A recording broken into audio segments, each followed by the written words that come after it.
ગડ્ડા રથયાત્રા પૂર્વે યુવા જનજાગૃતિ અભિયાન। નમસ્કાર, અહેવાલ જયદેવ મંદિર, પાળિયાદથી।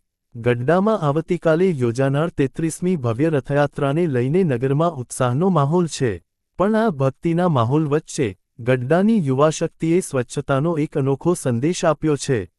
જોઈએ આ ખાસ અહેવાલ। ગડ્ડાની પ્રતિષ્ઠિત ભક્તરાજ દાદા ખાચર કોલેજના વિદ્યાર્થીઓ આજે રસ્તા પર ઉતરી આવ્યા હતા।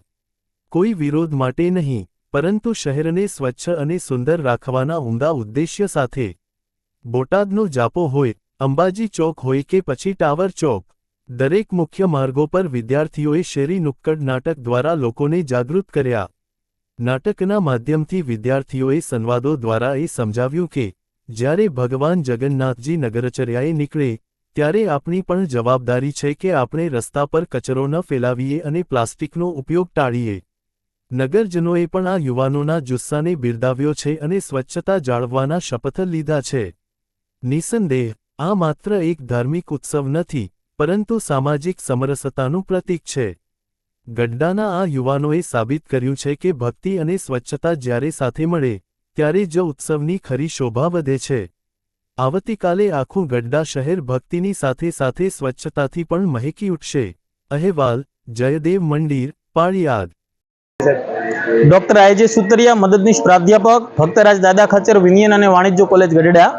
આજરોજ અમારી કોલેજના એનએસએસ અને એનસીસી વિભાગના વિદ્યાર્થીઓએ ગઢડાની અંદર લોકોને એક પર્યાવરણની જાગૃતિ, પ્લાસ્ટિક મુક્ત માટેના એક શેરી નાટકનું સરસ મજાનું વિદ્યાર્થીઓએ તૈયારી કરી અને સરસ મજાનું ગઢડાના જે મુખ્ય દ્વારો છે એ મુખ્ય દ્વારો, એ સિવાય ભગવાન સ્વામિનારાયણનું મંદિર છે એવી જાહેર જગ્યાઓની અંદર એક સરસ મજાનું પ્રદૂષણ અટકાવવા માટે અને પર્યાવરણ બચાવવા માટે, પ્લાસ્ટિક મુક્ત કરવા માટે સરસ મજાનું એક વિદ્યાર્થીઓએ નાટકો કર્યા છે। આ નાટક પાછળનો મુખ્ય ઉદ્દેશ જો જોઈએ તો આપણા ગુજરાતની અંદર જે 3જા નંબરની એક રથયાત્રા, ભગવાન જગન્નાથજીની જે રથયાત્રા નીકળે છે અને રથયાત્રા બાદનું જે આયોજન બાદ જે પ્લાસ્ટિક શેરીઓમાં હોય છે, ગંદકી થતું હોય છે, પ્રદૂષણ થતું હોય છે, એને અટકાવવા માટે આ એડવાન્સ કે લોકોની જાગૃતતા વધે એના માટેનું સરસ મજાનું આ એક નાટક, શેરી નાટકનું આયોજન કર્યું। આ સમગ્ર નાટકની સ્ક્રિપ્ટ અને વિદ્યાર્થીઓનો પ્રેક્ટિસ અમારા ગુજરાતી વિભાગના અધ્યક્ષ ડૉક્ટર જિજ્ઞાબા રાણાએ એના માટેનું અભિયાન ઉપાડ્યું હતું।